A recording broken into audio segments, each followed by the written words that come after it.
Okay, so I was just talking to nobody and recording nothing for the past 30 minutes.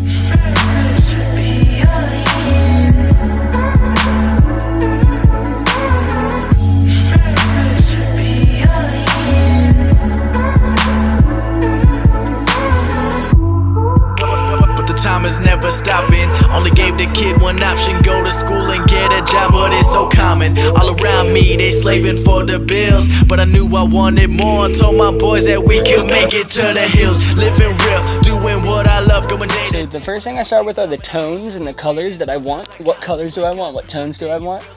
What vibes do I want? I don't know. Hold on tight to go back to just going out every night. Like if I'm about to let it go now, I can live alright, live a normal life. I do this on all of my backgrounds, lately at least. I don't know why, but it's something I'm really into and I can't stop doing it. So what I'm gonna do is I'm gonna paint this background and I'm gonna turn up the clarity in it. Why? I do not know. Honestly, I don't know. But any photo you've seen that I produce, this is what I do. So now you know. I paint over hair, I paint over denim, I paint over accessories, eyes, lips, and face. Why? I like to edit everything individually. Also why I like painting the backgrounds, I like turning up the clarity in them, but now I can mess with the background. I can turn the exposure down and not mess with her face at all, or I can turn it up. You know, I can do whatever I want. I turn the clarity all the way down, and I turn the auto mask on, and this is it before, and this is it after. And that's just by painting the face. It makes a huge difference, but it's not for all photos. Like the one we're editing right now, I'm not gonna do that to, because I prefer it with the clarity up, you know? But try it. You don't lose anything by trying and by seeing if it works for that photo or not. What I am gonna do, and this is a fun one, is I'm gonna go in and I'm going to edit her eye.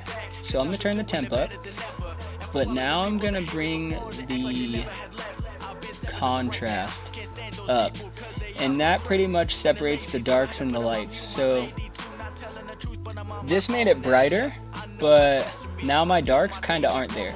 So I'm gonna keep that saturation and that color in there, but I'm gonna mess with the contrast so that the blacks are more black. So we're almost done. We haven't done a bunch to this photo at all. We painted the background, we turned the exposure down a bit on it, we painted over her eye, and that's it. If there's denim in a photo, I'm painting it. We're gonna put the clarity up to 80. Let's put the saturation up to 79. Boom. Now look at it. Now this was the jacket before. This is it now. All I did was turn the clarity up and the saturation up, and now I've got the orange in her hair complementing the teal in the jacket.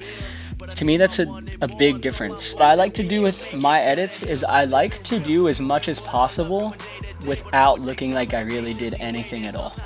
You know, no one would know that I painted these lips and feathered it in and blended it, and I like that because I don't want them to think that I did this. So, this is her lips. I'm gonna mess with the saturation. I don't want to do a huge vignette because we already darkened the background in this photo, but what does vignette do? That's what it does. Okay, so like I'm doing a -7 vignette. It doesn't make a huge difference at all, but I like it, and it's mine, so I can do it.